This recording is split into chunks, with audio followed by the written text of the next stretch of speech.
Hey, it's me, it's Bob, and it's the show that is titled Bob Saget's Here for You, talking in third person, which is uncomfortable. I have a guest today who I just think the world of, Brian Regan, one of the best stand-up comics that exists in our world. And he's just a universally special guy. And he does what comedians are supposed to do, which is speak for everybody. It excludes no one, no matter who you are, really. That's my opinion and a lot of other people's opinions. He's so great. He's played Radio City and Carnegie Hall and toured the country and lots of the world. And he's an actor as well, recently in a Peter Farrelly series. And he's just incredibly talented and incredibly prolific. So we're about to admit him into the Zoom room. And in the meantime, I must tell you to do what you do with this show. You rate and review it, but subscribe. Rate and review it nicely. I'm a very sensitive dude, but I take notes. I do. Because I'm always trying to better myself, right? No, I'm always trying to butter myself. And the other thing you can do is follow this. And you can also call that number up top, and I'll be calling people, and I'll let you know on Twitter or Instagram stories when I'll be calling you guys and see how you're doing. This is a really incredible craftsman of stand-up comedy and just one of the people that I look to as one of the best. So here we are. I'm welcoming Brian Regan.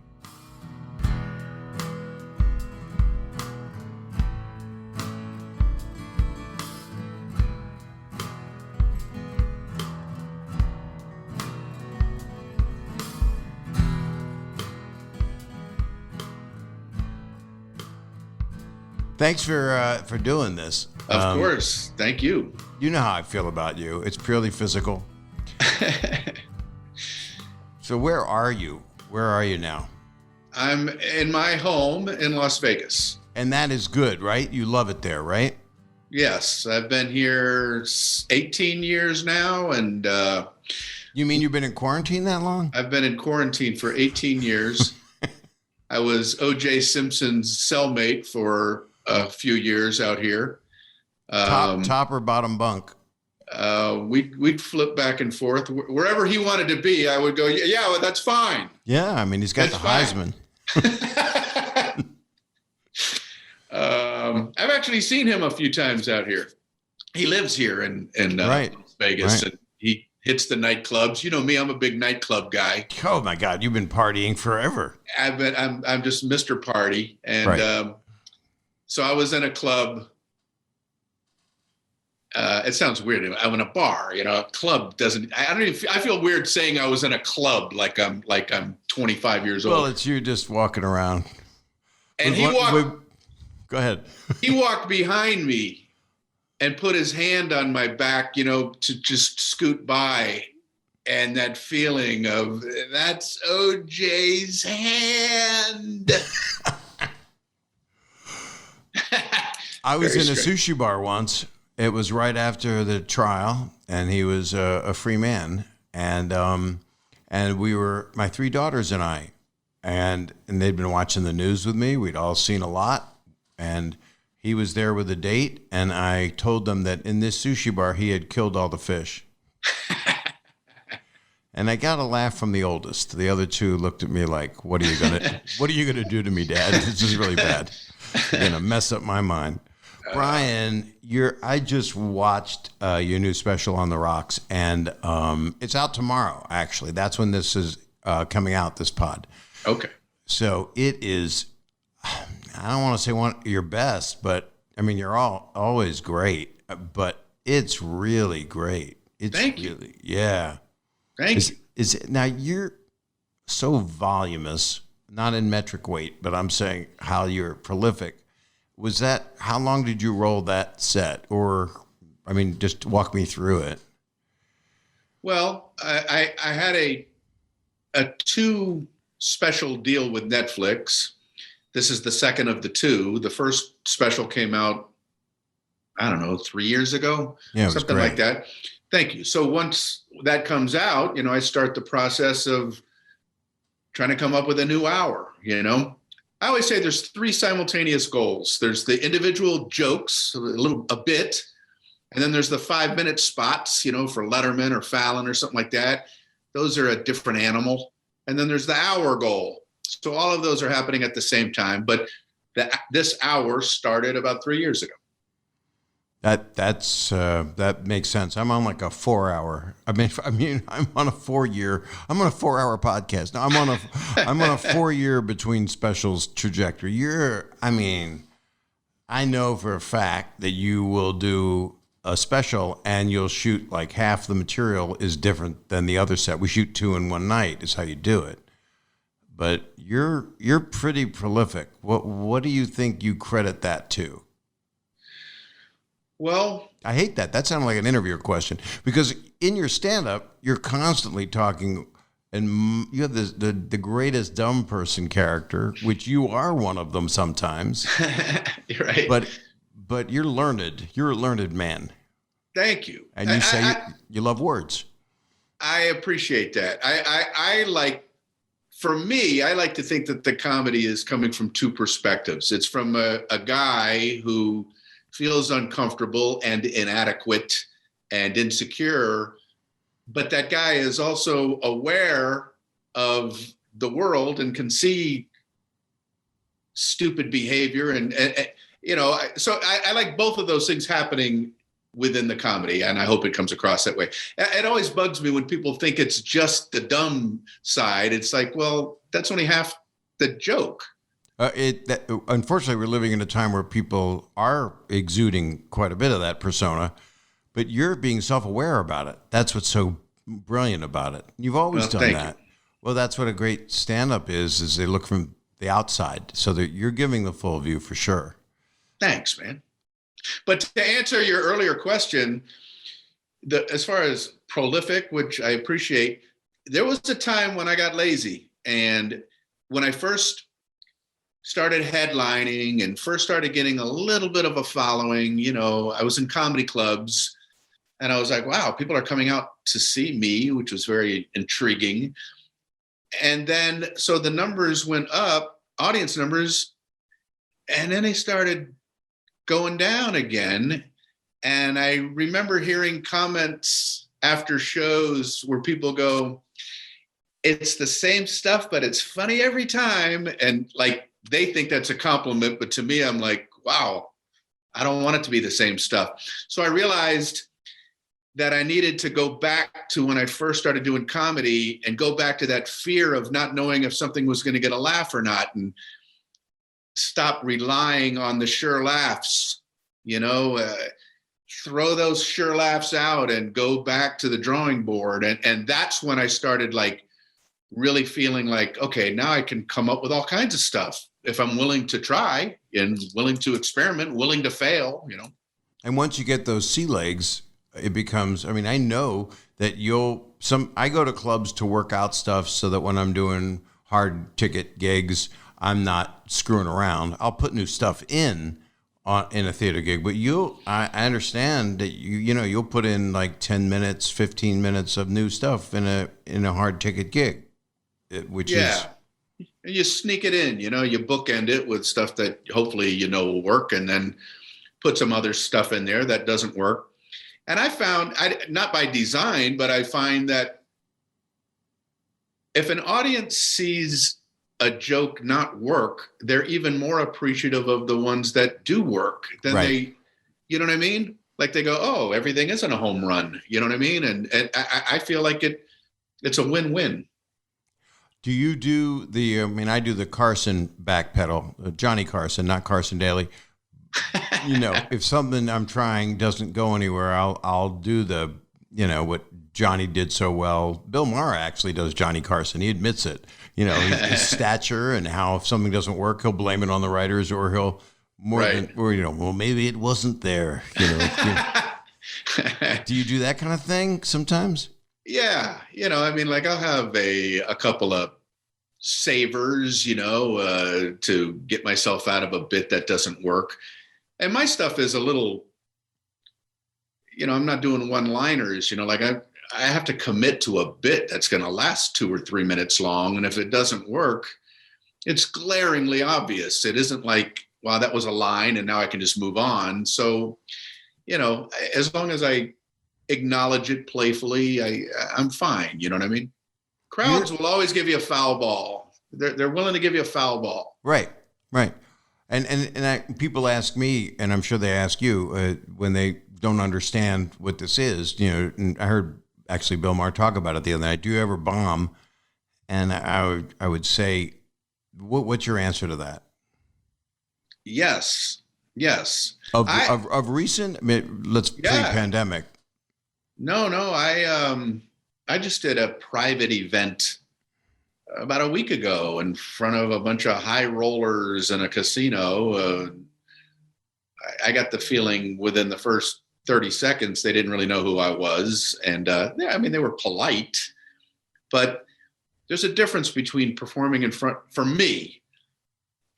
If I'm performing in front of people who have an idea of who I am and what I do, or they've heard, hey, this guy's pretty funny, that's one kind of audience. But if I'm performing for people who are assembled for another reason, a corporate event or a charity event, or it's a business meeting and they throw an entertainer on, if they're assembled for another reason other than me, it is a complete crapshoot how I'm going to do. I would bet against me. I bet against me in those situations. They always say to me, because my act evolves, I'm a chameleon. I could be clean as a whistle. And sometimes I just do what I do. I've always looked up to you for how amazingly funny you are. Thank you. It's not your voice to curse, and I only had a shock value time with one special. I had been trying to break out of a box for a while, and then I just cursed if it felt like it was there. It's just my vernacular. But you're one. I'm telling you the truth. You're one of the best living stand-ups. Man, thank you. But there's thousands of dead ones that are better than you. I concur. What was it like? You did a 4-episode thing with Jerry Seinfeld, right? Yeah. Well, he was kind enough. It was on Netflix. It was a 4-episode series called Stand Up and Away. And it was a hybrid of my stand-up that would then segue into sketch. And Seinfeld was just kind enough to spearhead it for me. I mean, he could not have been a better executive producer. Like, he likes my stuff, which is a huge honor in and of itself. He said he felt I should have a TV show, and he wanted to help me have one. I mean, that's better than gold, frankincense, and myrrh. I mean, what kind of gift is that? Right. So he and I went to Netflix and just used his clout to get me the 4-episode series. But he was cool enough to not be over involved. Like, he wanted it to be my vision. He said, I'll weigh in and say certain things, but at the end of the day, I realize I'm talking with my hands way too much here. No, it's perfect for this, because some people will look at it on YouTube. It's like Jeff Dunham to them. I'm watching myself. You're a physical comedian. No, I can't tell a story with that. Oh, really?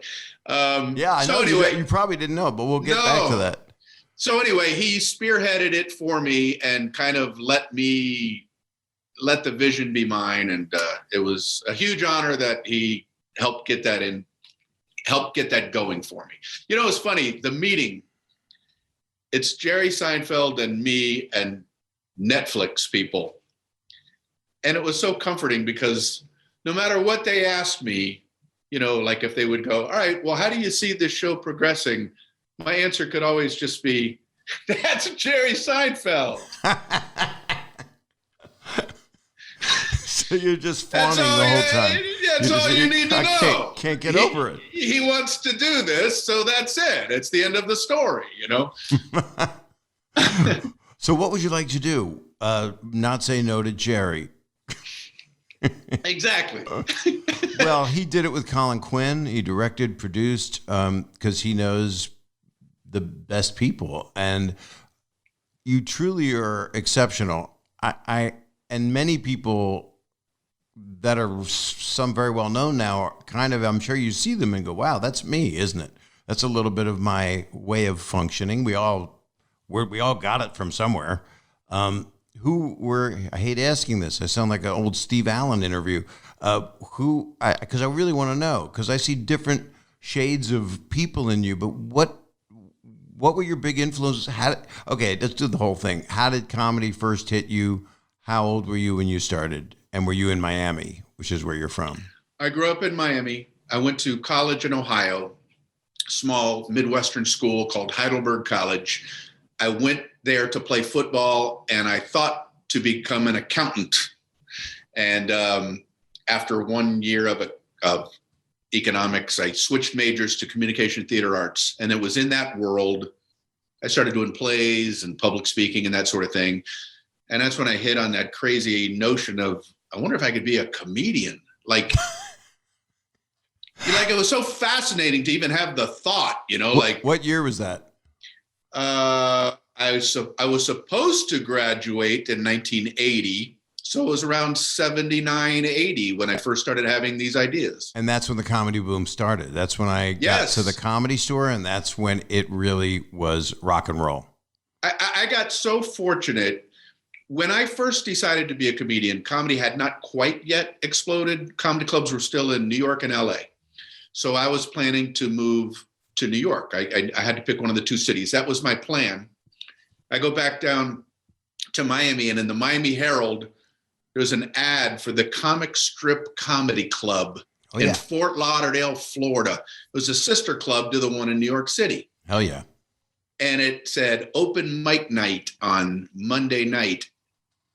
I haven't come across an ad in my life that has changed me so much. Like I was like, I can get there with a tank of gas. Like I was planning to have to move to New York. And I'm like, I just got to get a tank of gas and I can get from Miami to Fort Lauderdale and do this open mic thing. And that's how I got into the comedy club world. How long were you there working out at that club? I auditioned there 5 times. When I passed my auditions, they let me go on every night. And I was there for about 2.5 years. I went on almost every single night for 2.5 years before I then decided to go out on the road. And that's when comedy started exploding around the country. Clubs started opening in all of these cities. And I was so fortunate that I was able to work every week, not because I was any good. All these clubs needed comedians. If you could stand on stage for 30 minutes and not melt, you could get booked. And so I just took advantage of that. I got to go back to the special that's out right now, starting tomorrow, or whenever you're listening, this is probably out right now. But you do something that you do address incredibly serious stuff. You do it in the whole at a party conversation thing with people. You're talking about people that are just saying nothing.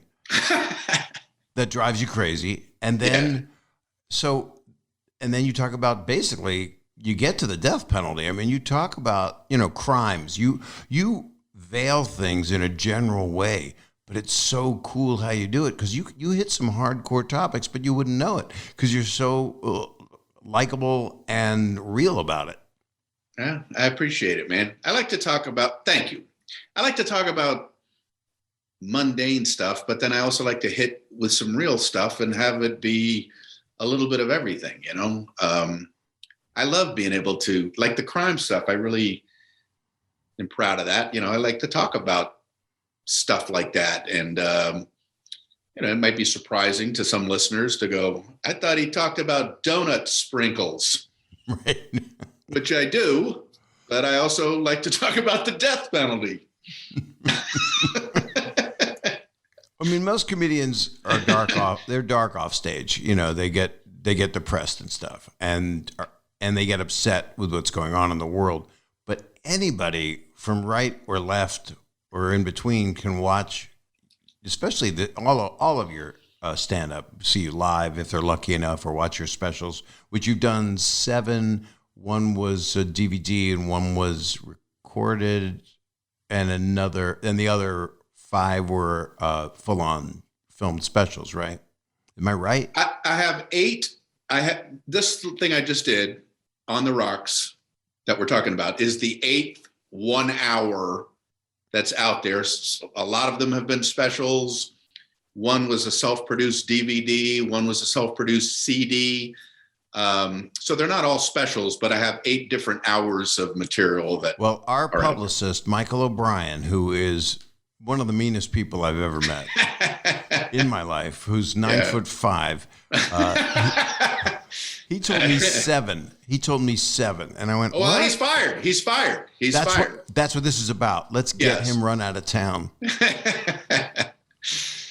So do you yell at the news? What goes on when no one's watching this delightful guy that wants to entertain as many people as possible? It's a very good question, because with stand-up comedy, you have a microphone and an ability to share things with people, but it's a constant internal debate as to decide how much to share and how much not to share. Because I do have thoughts and beliefs and that sort of thing, and I like to hint at them or sneak them in a little bit, but I don't like to overexpose where I'm coming from as an individual. I try to be a little cagey with it, you know. Right. I try to do the jokes that both sides would think I'm on their side, you know. You go, oh, he believes what we believe, and the other side goes, oh, he believes what we believe. But yeah, I've got feelings about current stuff, but I try to kind of stand on the sideline in terms of jumping into the cauldron of everybody shooting fireballs at each other, you know? Well, that whole thing, you just lose the comedy. There's not a lot of, I mean, I'm a Twitter guy, I'm on Instagram, and the things that people are finding funny are just, you know, basically running Old America's Funniest Home Videos clips, you know, just running that, and once in a while a TikTok, but a lot of the time it's just anger toward politics in the world, and you're needed so bad. I always feel like I am such a bad interviewee. Like I love getting on stage and being able to share things that I've been able to put scaffolding around and come up with a beginning, middle, and an end. But when I'm being interviewed, I like being interviewed by comedians because they kind of get it. But people outside of that world, like, I feel like I'm the lamest. Like I feel like if somebody were watching me, they would go, not only are we not going to buy a ticket to see this guy, we have to call our friends who have tickets and tell them to cancel. I wouldn't. That's not my takeaway here. This is more of a conversation, though. So I'm enjoying this. But you're coming off well. People are going to buy tickets, and you're back out. Right. Am I right? Yeah, you were going back out to half capacity places for safety now, soon, right? Yes. Well, I only sell half capacity to begin with, but now it looks like, hey, this place would have been full, but I can't blame it. There's a pandemic. I'm out. Yeah, I've been playing the half capacity comedy clubs and some outdoor venues. I did 2 drive-in movie theater things, which might be the last 2 I'll do in this lifetime. You know, but what was the experience? What was your experience with that? Because I was going to do one, but right when I was going to do it, the hospital capacity in the California and Orange County area was 115%. So there was no way to get in. And I went, what if, 400 cars are there and one of them gets in an accident coming to see me and they can't get in the hospital? I caused that. So that's how far neurotic I went. And so what was the drive-in experience like?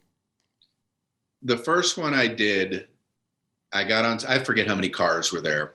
And people were in their cars, but people were also out of their cars, sitting in lawn chairs and stuff like that. But it was so spread out and people were so far away that my biggest, strongest laughs sounded like this. I'm not joking. Like that was it. And then 75% of my stuff was getting, from my perspective, silence. There were people who were walking around who said, no, people are enjoying it. They were at their, that's what you want. No, people are enjoying it. While I'm on stage, it was like a science experiment where I'm like, all right, I just have to try to pretend like I'm doing well and just see if I can give it the timing and the energy and the pauses that this comedy is supposed to have in a void, in a vacuum. And so I enjoyed it in a weird way because it was so bizarre. But, comedy ultimately is about laughs. And if you take that away from the equation, I mean, talk about sucking the fun out of it for a performer. So this show that you did, that your special, that was shot pre-quarantine, correct? No. It was shot in October of this last year. Our publicist, Michael O'Brien. We got to get him on the phone and let him know what's going on. It looked full in the audience. It was shot in Ivins, Utah, at an outdoor amphitheater. Everybody in the audience has masks on. You can't, they tried to shoot around it, but like if you look, you can see that. That area of the country was the least infected area, or one of the least infected areas in the country in terms of COVID. And then even with that, they had all kinds of protocols involved for us backstage and for the audience. And, but yeah, no, that was shot in October. That's amazing to me. So it was, I'm just happy that I was able to get a special out during these times, because most people that are doing specials have to do these unusual venues and, right. You know what I mean? And it's like, I wanted this to look like it was a special that had nothing to do with COVID. That you accomplished that. I mean, you mentioned it at the top, kind of, you mentioned it, and you also talk about, it's in the promo, so I'm not going to be teasing your hair, but you do mention that you stopped the coloring, and then an amazingly hilarious observation of you buying hair dye, or how guys do. Right. It's all so refined. Every piece of material you've always done. That's why I just love watching you. It's so. Thank you. Do you write it down?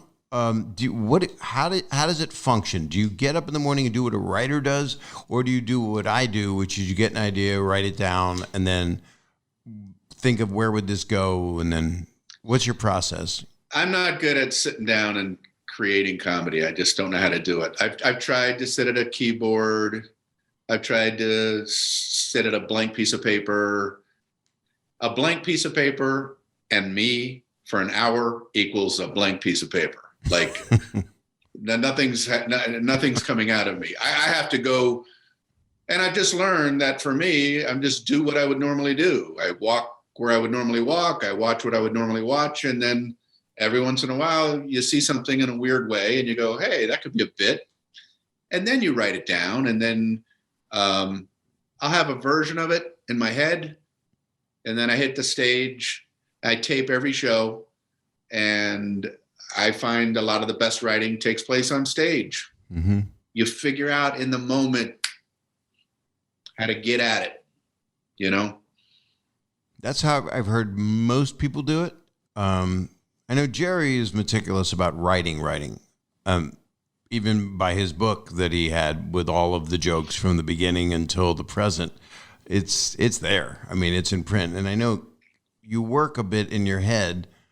Will you wrestle with it for like a long period of time?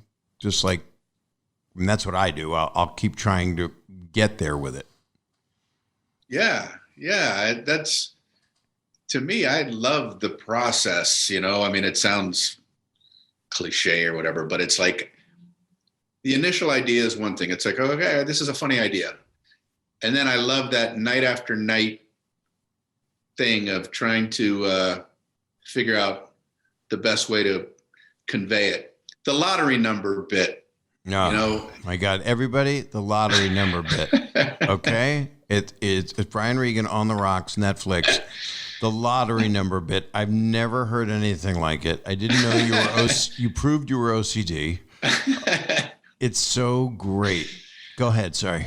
No, thank you. I like the bit because it's not an exaggeration. I've been around people who have told that very story, telling me the numbers that they picked. Like, how can you possibly think this is an entertaining tale? But in the performance aspect of it, it's kind of a dangerous bit in that if people aren't riding the silliness from Jump Street, it's a long way to go. It's just a guy telling his lottery ticket numbers. So I had to put some comedy helper in there. After the 2 tickets, I had to put in a little moment where it comes back to me going, this is the story this guy's telling. Just a little get him back on track. And so I do 1 ticket, 2 tickets, and then I had to interject that moment, and then 3rd ticket and 4th ticket. So it's little things like that where I used to just do all 4 tickets, and every once in a while an audience would like, okay, we get it already. So, but you learn that from doing it night after night. You know, it's like, okay, this needs a little help here. This needs a boost here. Drop this moment or add this moment. I love that. I love learning things like that night after night. Yeah, and it's theatrical to be able to do that. It's, you know, it's like a lot of plays have, you know, the stage manager from our town. I'm sure I lost everybody with that reference, but you know, you look to the audience and you explain, you're in the middle of talking to these guys. Right. It's an acting piece, really, which I wanted to segue quickly, that you have played Muggsy, a recovering addict who is estranged from his family in the Peter Farrelly TV series Loudermilk, starring Ron Livingston. And Peter just called you out of the blue. How did that come about? He saw me perform at Lucy Fest, you know, in, I forget the city, the western state of New York. There's a comedy festival. Anyway, he saw me perform there. Jackie Flynn, friend of mine, comedian, knows Peter Farrelly, brought him to my show. And then after the show, Peter Farrelly said he was working on this TV series and wanted to know if I'd want to be in it. And I said, well, I don't know if I know how to act, you know? I said, I've never been in anything. And he said, no, you know how to act. And I'm like, well, how do you know that? And he goes, well, I just saw your show. And he goes, everything you're doing is acting. You just have to take what you're doing and put it into a character. And so that kind of threw me, you know, I was like, wow, okay. So anyway, he cast me in this show, and we're hoping it lands in a new platform. 2 seasons have aired. The 3rd season has been shot, and I'm proud to be in it. And let's see if it I saw some of it. You're really good. I mean, thank you. You're clearly an actor. I mean, just when you're having conversations in all of your stand-up all these years, you know, to have that other person who's very articulate, have someone who's not as articulate, for you to be self-aware about your own self-effacing ignorance, and then also, you know, when you make that face, I'm gone. When you, where does that come from? Does that just come from being out in the world and you see millions of people that act like that? I don't know.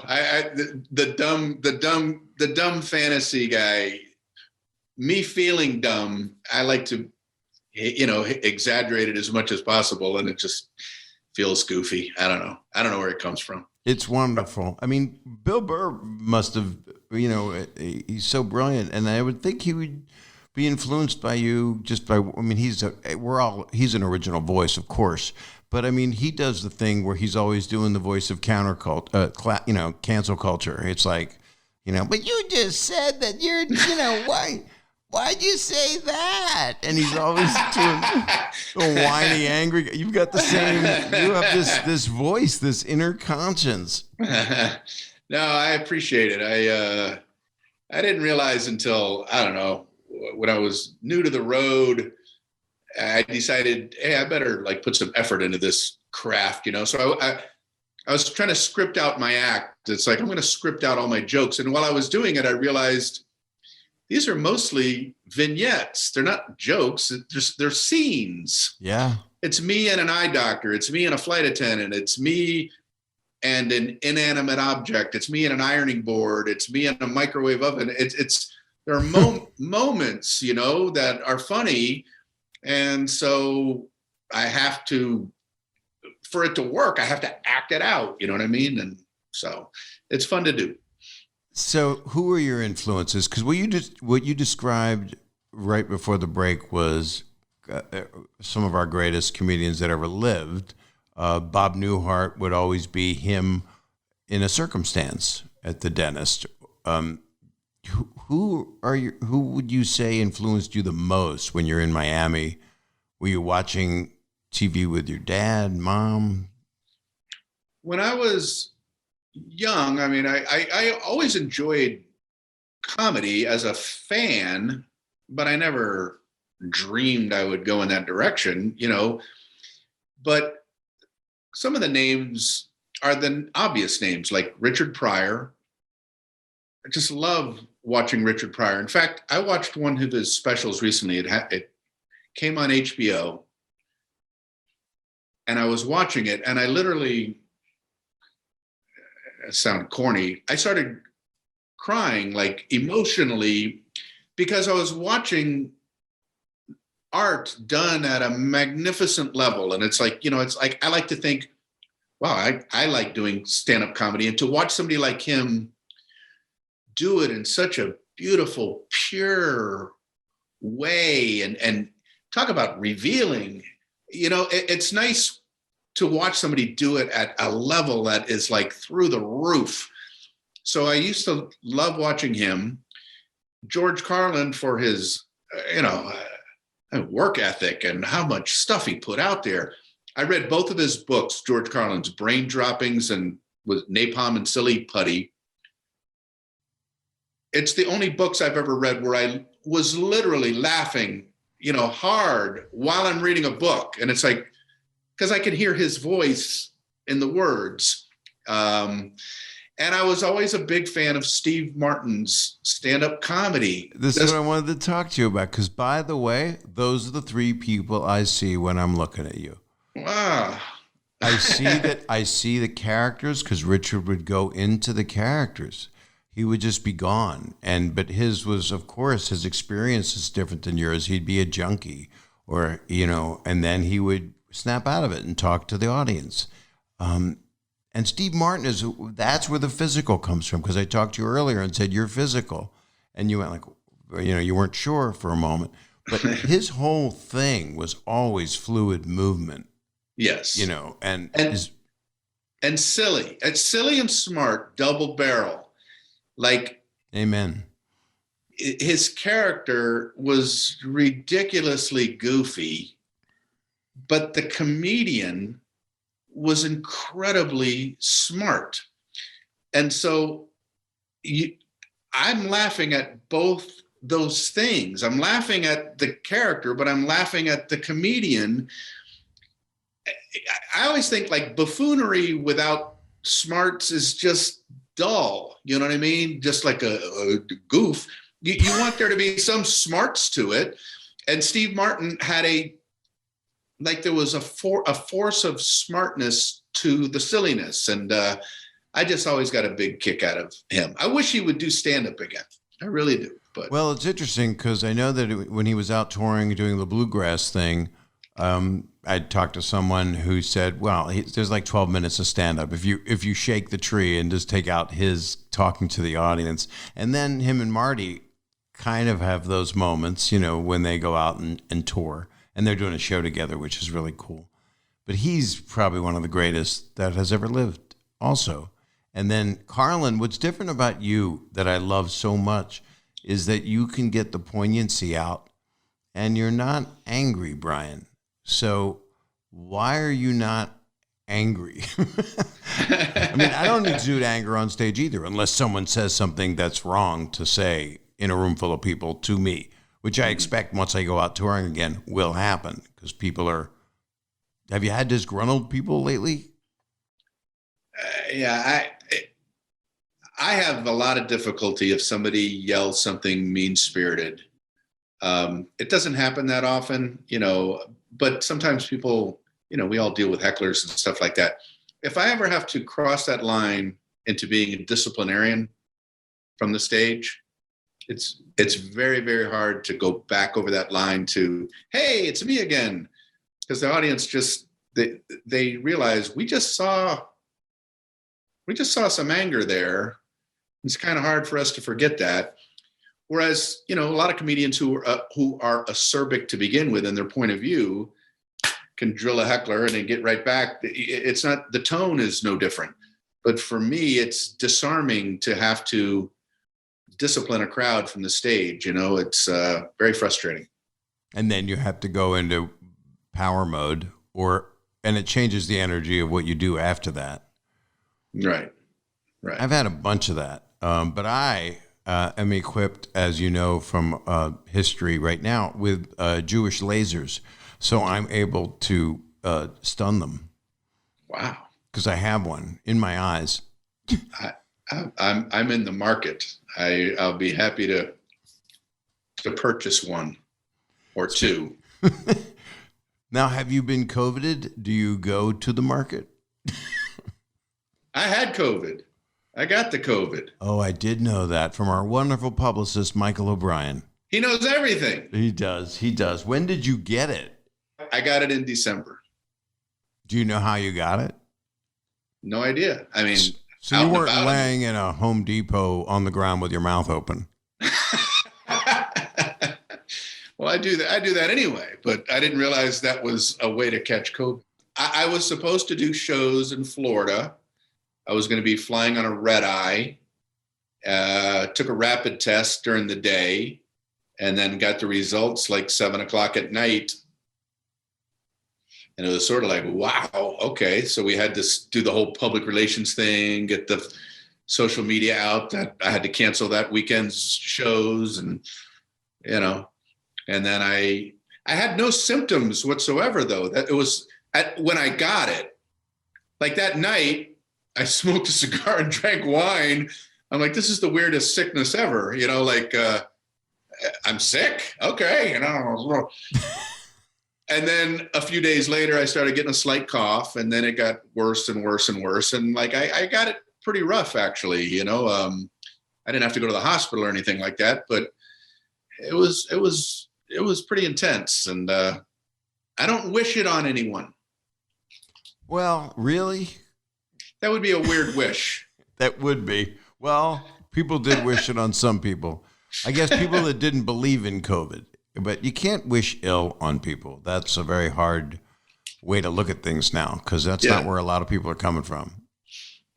I need to get out and do stand-up. I need to be in contact with people because I want COVID also. I got the perfect places. I'll give you my tour schedule and then just repeat it, and you'll probably end up with it. I will. And all my pauses, I'll just have my mouth open. I'll just, instead of keeping it closed and strutting. I noticed a lot in this special on the Rocks. What's great is you're not aware of it, because some people plan to move. They should be accountants rather than just follow their natural way of doing their performance. But and I've learned it over 40 years of stand-up, that you walk the stage, you figure out when it's a good time to move, when you want to, and it doesn't always stay the same. But right. You're very physical. You really do act things out with your hands, with your way you motion. Your body changes as an actor when you turn. Just can you do a dumb person talking to me just for a minute? I'm not asking you to. I don't know what you're talking about. I don't even know if I can duplicate it. I have to be in the. Let me ask you a question: Is it you as a dumb person, or is it just somebody that Oh, this is a guy that I'm talking to a guy that went to go see Brian Regan's show. What were your reactions? Did you like it, sir? I thought it was really funny, but some of the stuff was like way over my head.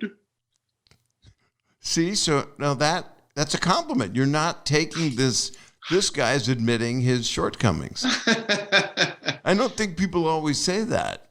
That's like sweet. There's no anger in that guy. He's admitting that he's just a good guy. He's a good guy. He just doesn't have all the stuff that it would take to get all of your stuff.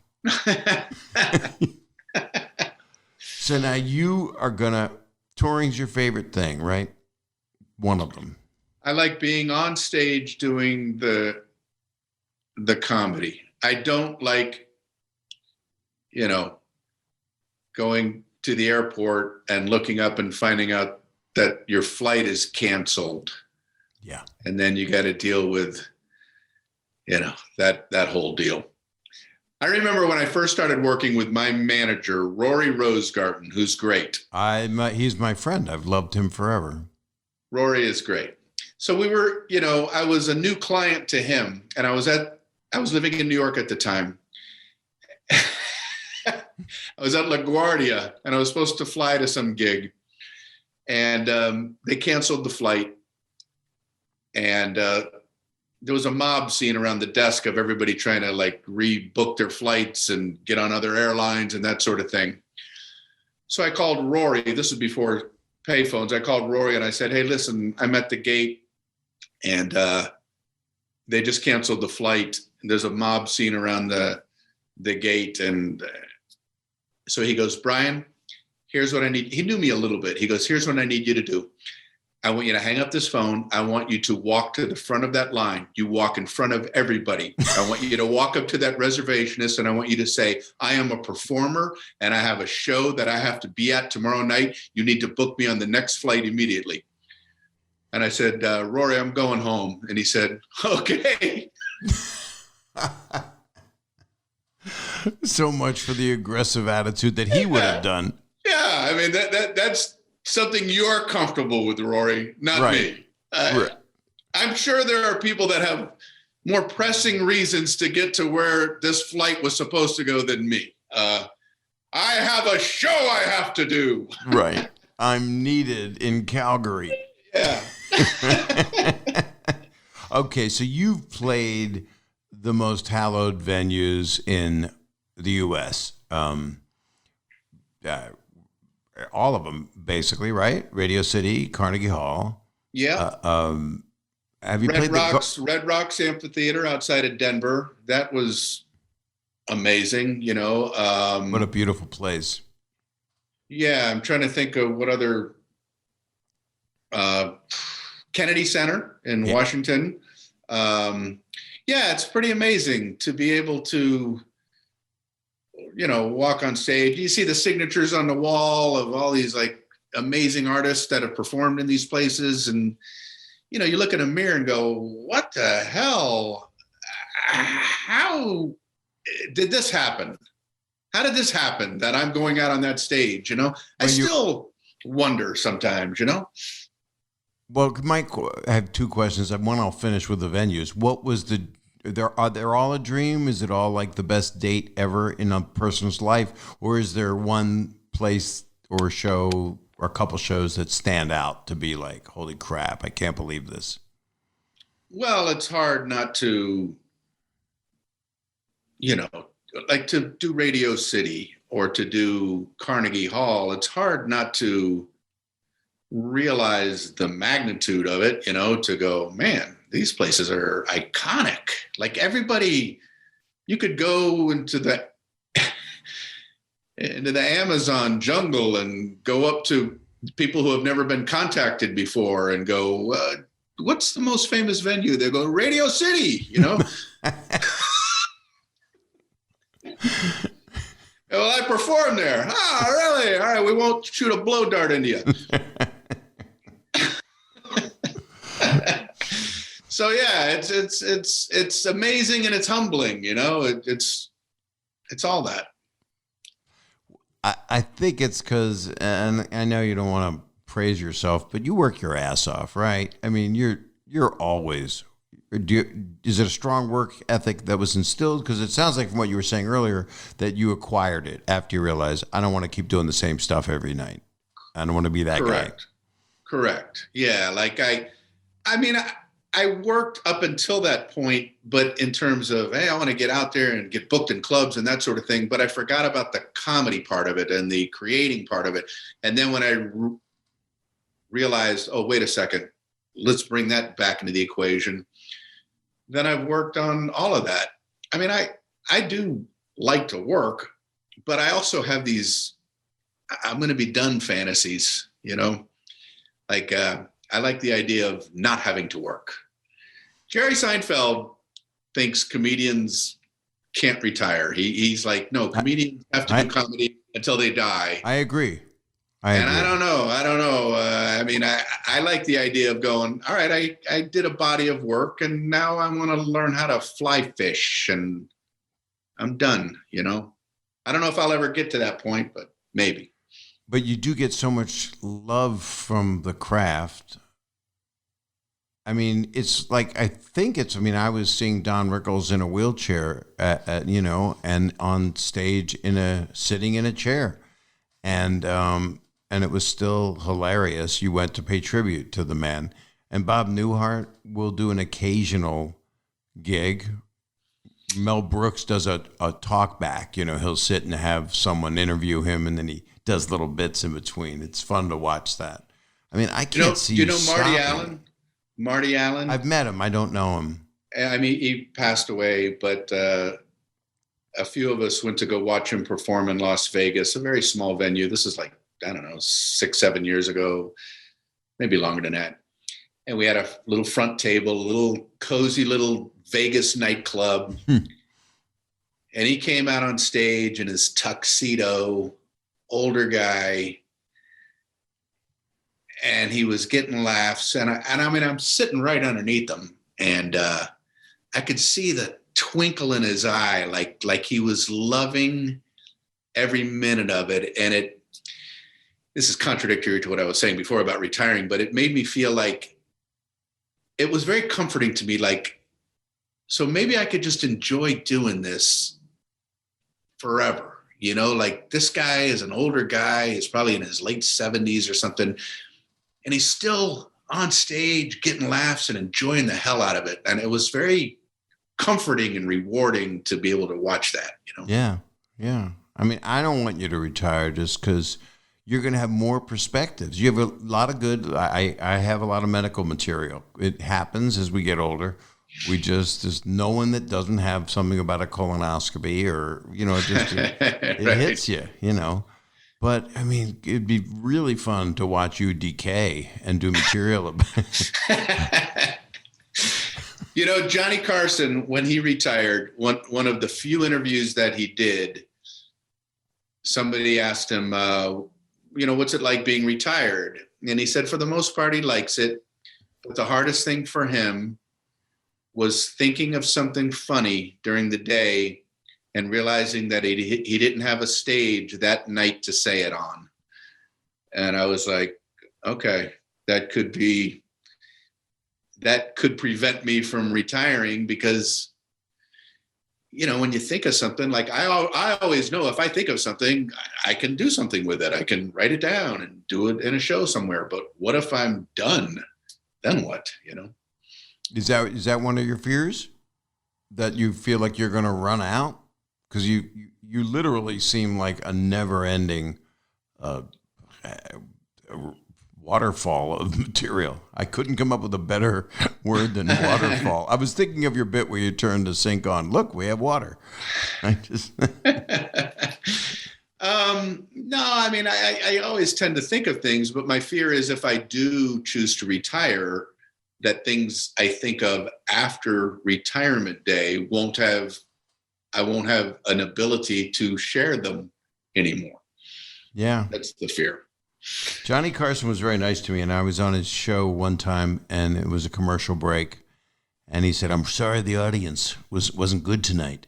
And I was just a panel guy because I never did stand up on the show, but I was frequent as being panel with him.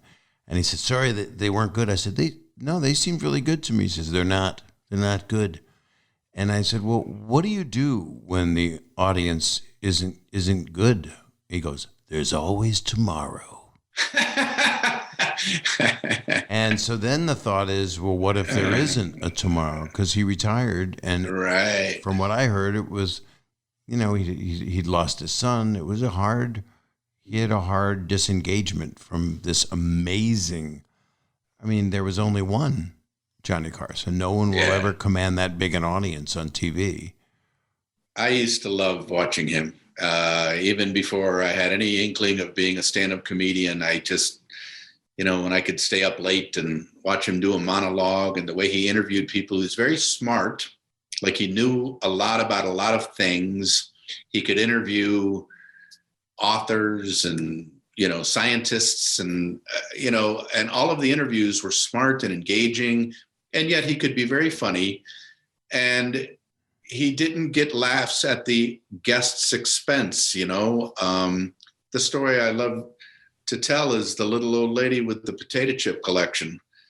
And it would have been so easy to mock. It would have been so easy to mock this woman, but she came out with her potato chip collection. She thought all these potato chips looked like different things. Yeah, I remember. And he got laughs because it's a silly hobby, but he didn't make her look stupid. He made her look like a queen. And I just loved that approach. Like, that woman didn't have to go back to her hometown and be embarrassed and go, wow, that guy really made fun of you the other night. I like that win-win kind of comedy. It was like so beautiful to watch him be nice to that woman. Me too. And I miss it sometimes. It's an up with people kind of thing. Yeah. But we have it. I mean, Jimmy Kimmel, Stephen Colbert, they don't usually make fun of people that they have on. They don't really have a lot of civilians on. That's what was also unique about Johnny. He would have just a nice lady with someone quirky or something they'd read about, and he'd put them on first. Now you open with Tom Cruise. But right. Johnny, who's got three surefire anecdotes that are already pre-planned. Like, everything is bam, bam, bam. Yeah, and Tom Cruise, he's going to yell at you if you don't, follow COVID restrictions. We're going to do one more break just for cleanup at the last segment. Okay. But I could talk to you all day, but I know you're busy because you're promoting the hell out of this amazing special. So Thank you. We'll be right back, probably something for mattresses or therapy.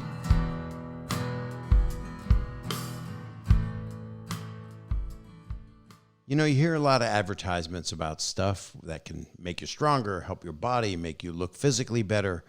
But not enough attention, I don't think, is paid to mental health. And it's really important. And I just want to make clear to you that this is a paid sponsorship, and it's brought to you by BetterHelp. It's interesting to me, and it's necessary. It really is for a lot of people, because we're all under a lot of stress. And so many of you out there don't have anybody to talk to. And BetterHelp is a great solution. So you ask yourself, what's interfering with your happiness, or is there something preventing you from achieving your goals? What's holding you back? A lot of times, get out of your own way is what the therapist will tell you. But it's easy to hear that. But then again, when you're in some kind of anxiety mode or a panic attack, you need help. And BetterHelp will assess your needs and match you with your own licensed professional therapist. You connect in a safe and private environment online, and it's very convenient, and you can start communicating in under 48 hours from the moment you're hearing this from me. This is not a crisis line. It's not a self-help line. It is professional counseling done securely online. So it is private. No one will hear this. It will not get out there. You can send a message to your counselor anytime. They're there for you. You'll get timely and thoughtful responses. Plus, you can schedule weekly video or phone sessions, all without ever having to sit in an uncomfortable waiting room or one that you're not comfortable in because of what we're going through in our world right now. BetterHelp is committed to facilitating great therapeutic matches so they make it easy and free to change counselors if needed. It's more affordable than traditional offline counseling, and financial aid is available. The service is available for clients worldwide. Find the particular expertise you need online. Don't limit yourself to counselors located near you.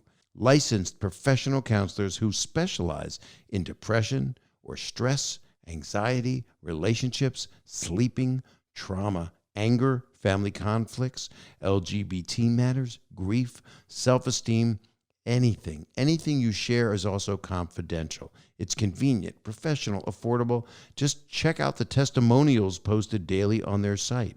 And again, this is not a crisis line. This is actual therapy. In fact, so many people have been using BetterHelp that they are recruiting additional counselors in all 50 states in the U.S. I want you to start living a happier life today. And as a listener, you'll get 10% off your first month by visiting BetterHelp at betterhelp.com/Bob. And that's BetterHelp, HELP.com/Bob. Join over 1 million people who have taken charge of their mental health. Again, that's BetterHelp, HELP.com/Bob.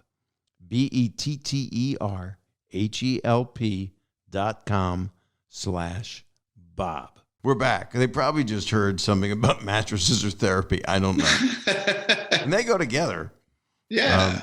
Have you ever had therapy? Is that too personal? You don't have to answer. Oh, I have. Yeah, sure. Same. Yeah. A car needs a tune-up. Why not a brain? Mm-hmm. Why not have somebody smarter than me say, hey, maybe you should consider looking at it this way or that way.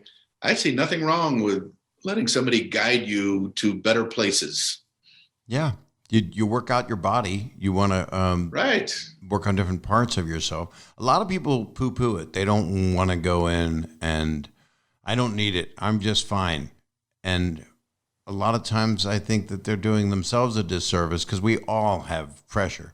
We all have pain. And that's why you can't quit doing stand-up ever. Even if your acting career and you got a great series, because I have a feeling that this show is going to come back. This Loudermilk. There's there's some good words about it. I think so too. But thank you. Yeah, and you're going to do more acting work because you're really gifted. That's why you don't. It was funny. I was talking to Bill Burr, and I turned 65 this year, and I said Happy to birthday. Bill, "Thank you." How old are you? 62. No, you're a baby. 62. Reminds me of Rodney Dangerfield on The Tonight Show with Johnny Carson. And Johnny goes, how old are you, Rodney? I'm 61, but all the broads think I'm 60.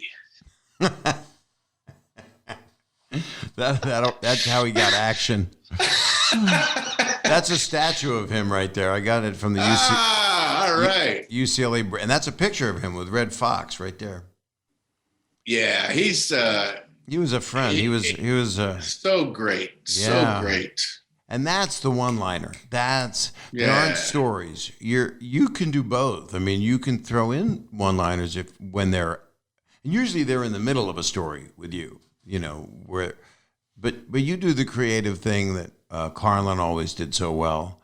And a lot of people do that are really, really good, which is you don't do a callback for the hell of it. You do it because it's just a thing that's synchronicity. It just happens perfectly to bring something back from 40 minutes before or 4 minutes before. Yeah, thanks. I always find it interesting when comedians have a line for another comedian. They'll watch your show and they'll go, "Hey, I got a line for you." And you go, "Hey, what's that?" And then they tell you your line. You go, "You can say it. Say it after you say that." I was like, yeah. Oh, so you're giving me my line. That's very nice of you. Thank you. You're just saying repeat it. Okay, I understand callbacks. Say it again later. Oh, wow. Will you write for me? All right, I'll say it again later. And then there's the person that says to you, you'll say, "I had a great time off," and their punch up will be, "Why don't you say vacation?" It's just a lot of writers, they just give you synonyms. Have you noticed that? Yeah, that is another way of saying that. Yeah. So how does that change the joke? Well, it's alliteration or it has a C in it. You know, Yeah. Okay. K's are funny. I'll throw it in. So now you're going to spend the rest of this year touring is the plan, depending on whatever acting stuff happens, right? Yeah. And they would go to brianregan.com. They could go there. Yeah. Where else could they go? You can go straight to hell. That's my Instagram page. Go to hell. It's called Straight to Hell. I know on my tour schedule on Straight to Hell. That'd be good to have that as the very last gig. Yeah, right. You just have it fixed there. It's not part of your schedule, but and go. Oh, wait! At the bottom, he goes straight to hell. Infinity. BrianRegan.com, and then the normal Twitter, Instagram, Facebook, whatever, all that People stuff. have to see you. I'm telling you guys, if you have not seen Brian Regan live, everybody, literally everybody. Do you get kids at your shows? Sometimes. Well, thank you, by the way, for saying that. It's very nice. Well, I'm just telling the truth. I mean, honest to God. I mean, for a lot of people, you're one of the holy grails of, if you want to be a good comedian, watch Brian Regan. And then do his stuff verbatim. And do callbacks. Yeah. As far as the kids, when I was doing comedy clubs, there were never any kids in the audience. And then when I first started doing like theaters, I realized, people said, there's like some 12-year-olds out there. And I'm like, really? So I've always resisted, like, I don't want people thinking it's a kiddie show, though. You know what I mean? Like, it's not at all. Yeah, it's like, I don't mind if people bring teenagers or a 10-year-old or something, but I'm not twisting balloon animals. It's like there are going to be a lot of things that they're not going to get. They're not going to be, a kid is not going to be offended by anything that I do, but they're not going to get everything that I do. And what about, have people, when you've done interviews in the past, have they grouped you in and gone, he's one of the few good, clean comedians? Have they tried to do that to you? Yes, it's always a challenging thing. That word is such a double-edged sword to me. Double-edged sword. Is that the expression? Sword? Yes, a sword. Sword. Do you say the W? Sword? When I'm in the fjords. You ever buy? There's a company called Fjord Sword. Yeah, they're swords from the fjords. Swords from the fjords. They're great swords. I think the Swedish cooking chef from the Muppets originated it. Whatever his name was. Yeah. I forget what I was saying. It doesn't matter. About clean labeling, because I get labeled as being dirty, and then I go, well, I depends on the show. I mean, I do what I find funny. It really is a bunch of wiener jokes, It's really like I'm 10. I don't do as graphic as, The Aristocrats was probably what skewed people to think that I'm just a filthy fishmonger. But I don't like that label, because I also like doing family comedy, which doesn't sound safe. It sounds like stranger danger. But when you get labeled the clean thing, what is that? Does it get your back up? Yeah. I know it shouldn't, but I find the term diminishing. I find it to be like they're putting me on the sideline. It's like, well, he's a funny, clean comedian. And it's like, I'd rather just be a funny comedian. Yeah.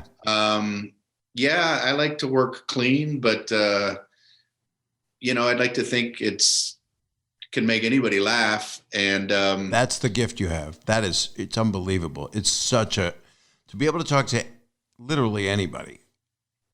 Well, thank you. And it's been something I've fought my whole career. Like, Michael O'Brien, he knows that we don't put clean in any of our press stuff.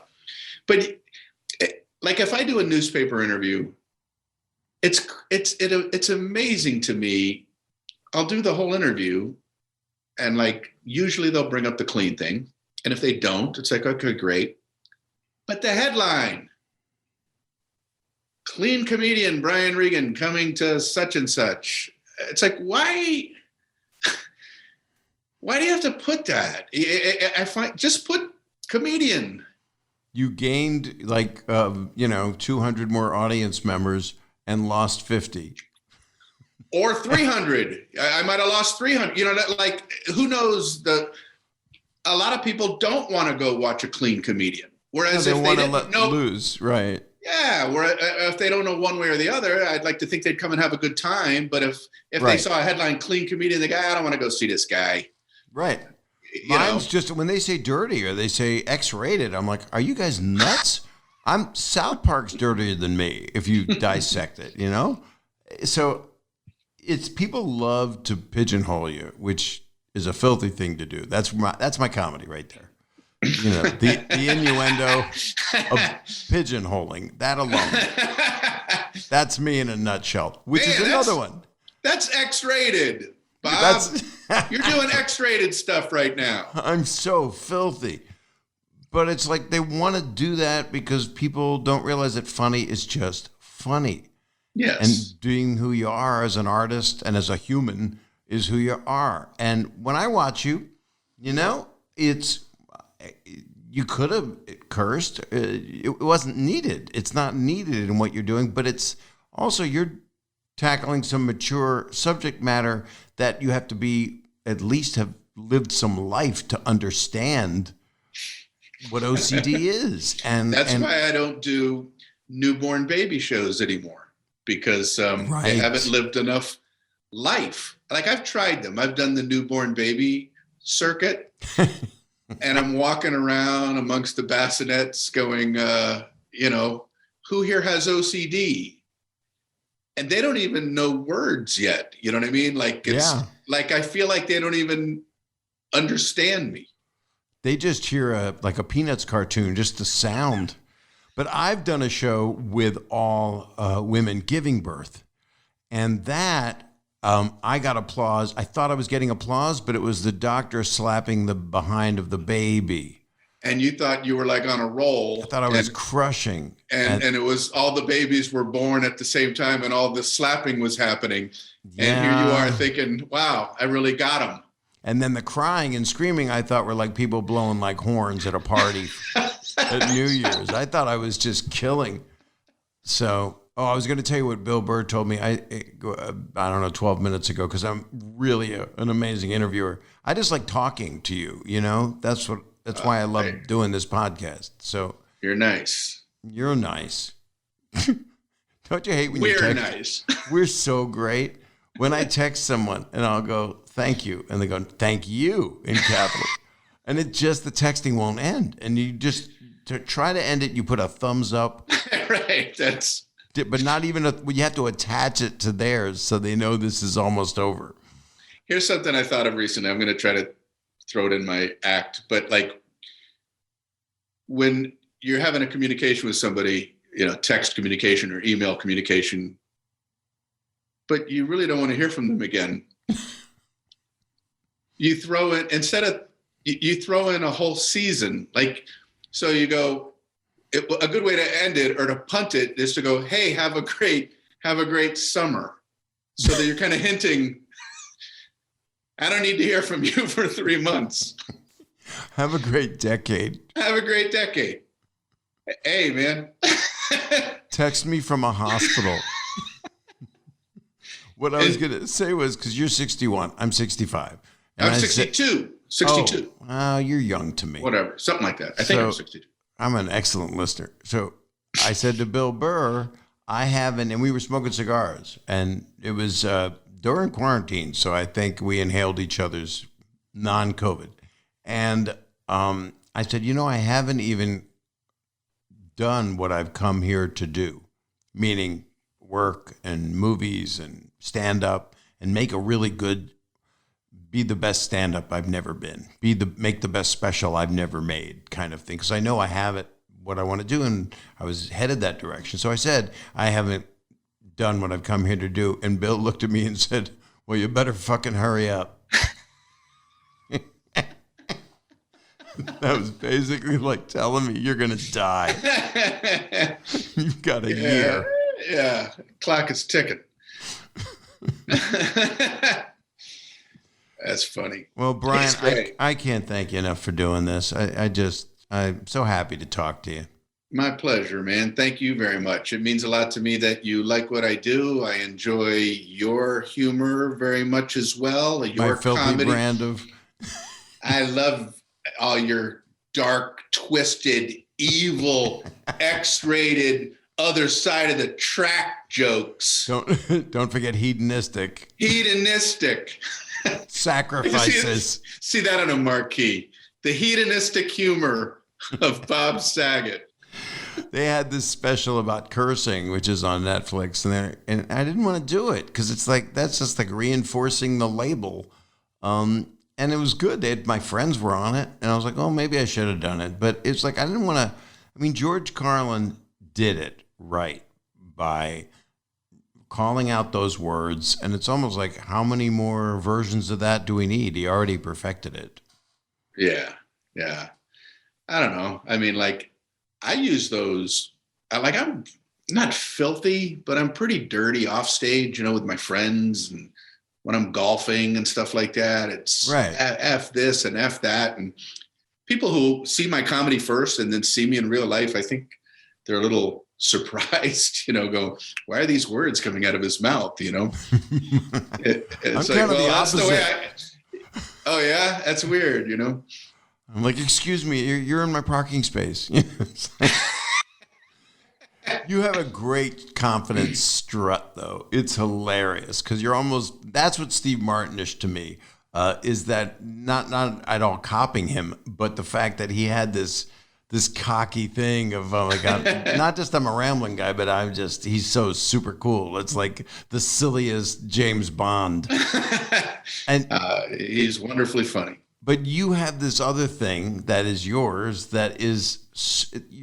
that's what's so delightful because you know who you are and you know who you are on stage. And it's a real gift, what you do. So don't stop doing it. Do it even up to your last breath. I want you to die on stage. Okay. At 102. That's a nice wish. And they'll just put you on a mic stand. It'll go up your ass and you'll just be like a scarecrow. Is that a sweet wish? Yeah, it's a very sweet wish for me to die on stage. Well, Brian, everybody needs to watch this special, and I'm going to talk about it after you're gone. I do an outro, so I'll keep talking about you. But be safe. Do you have any scarring? Do you have any COVID residual stuff, or are you all back to health? I think I'm back to 100%. That means that it's unlikely you could get it right now, correct? I think I'm in that window where I'm pretty safe, but I don't know. I want to get the vaccination, so I don't have to worry about it anymore. But yeah, I'm in that safety zone where I think you have a few months after you've had it where you probably can't get it again. Yeah, I want it. They don't give them in the butt, and I think that's wrong. I think because you pull up in your car and you just stick your ass out the window, and that's it. You got the shot. Right, and then you go, oh, and then have you done? I've gotten tested a bunch of times. Right, the one where they stick the big long. There's one where you have to put the Q-tip in yourself. Yes, like and they just keep saying, no, further back, further back, further back, further back, and you're like, there is no further back. It's your brain. I'm as far as I can manage. If this needs to go further back, you need to put your hand on here and find a further back because I'm out of further backs.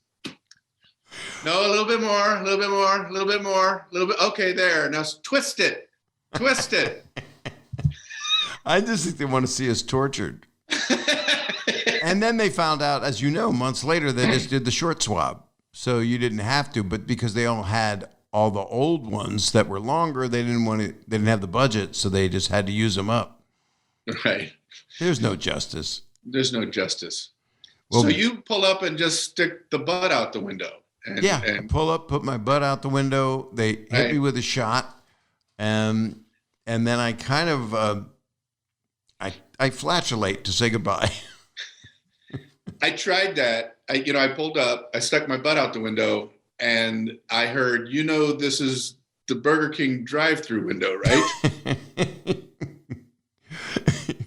I did the same thing, and I ended up with a Whopper in my butt. And by the way, that was probably your experience when you were in a jail cell with OJ. Yeah, that's right. That's a callback. You should use that from earlier, from something that you said. The thing you said earlier, say it later. That's the key to comedy. Come up with one funny thing and then just keep saying it. Brian, thank you, man. And be safe out there and have a great continued tour. And everybody has to watch your special because it's called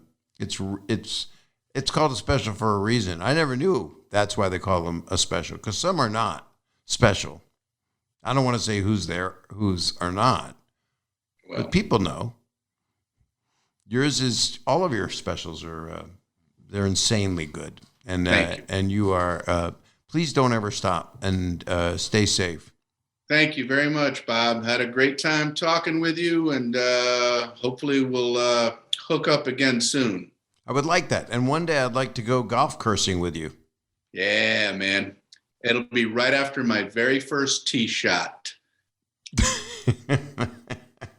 It won't be good. It won't be. I tend to top my tee shots. They go to the left into a bush, and then some horrifically loud 4-letter word comes out of me. I will par a hole, and then the next hole I will lie 17. It's so sad, and I won't cheat. So you'll see me. People just go pick it up. We can't stand this anymore, Bob. Put yourself out of this misery. The lady's here with the hot dog cart. Oh, okay. Well, be well, stay safe, and I hope to see you in person so we can have some laughs at Michael O'Brien's expense. At his expense. Right? Let's laugh at his expense. One of the nicest people in my whole life. All right, man. Thanks for everything, Bob. Thank you for all the incredibly kind words. All sincere. Thank you, Brian. Right. Later, man. Bye. See you. That is Brian Regan. And if you have not seen him, look at all of his specials. Listen to his LP. I think it's an LP, or it was a CD back in the day. But he is so damn great. And it's a master class on stand-up. And it's not like it just comes out of him, and he knows how to do it. He's really one of the best. So you want to watch his special, On the Rocks, which is on Netflix. And when you're listening to this today, it's out tomorrow, the 23rd. And if you're listening to it after that, right now, then it's on Netflix right now. And just go see him on tour. Bring your teenagers and your grandma. He is universal. He's just quite wonderful. It's refreshing for where we're at to see someone who it ain't a political show. It's an entertainment show, and he's doing what great comedians do, which is bring out things that we're thinking about and be the outsider with observations and give a little bit of himself and a personal insight of who he is. So thanks to Brian Regan, and go see him. Go to brianregan.com and figure it out. Or as he said, you can find him on Instagram or anywhere. So what I want you to do, if you can, is, subscribe, and then you get to listen, but you just listened. So subscribe. You can download it. You can follow it if that's how you get your stuff. You can watch it on the YouTube. You can rate, review. You want to do that, and be positive. I can't take no more negative. I just can't. I mean, if I do something wrong, I'll own it. I swear. I'm trying not to talk too much, but it's a podcast. And then, what else can I tell you? I'm going to call you guys at some point. So just look on Twitter or Instagram stories, and it'll say when I'm going to call you and see how you're doing. Be well. Take care of yourselves, and wishing you lots of good health as we get through this year, this next crazy year, and come out the other side. All the best, everybody.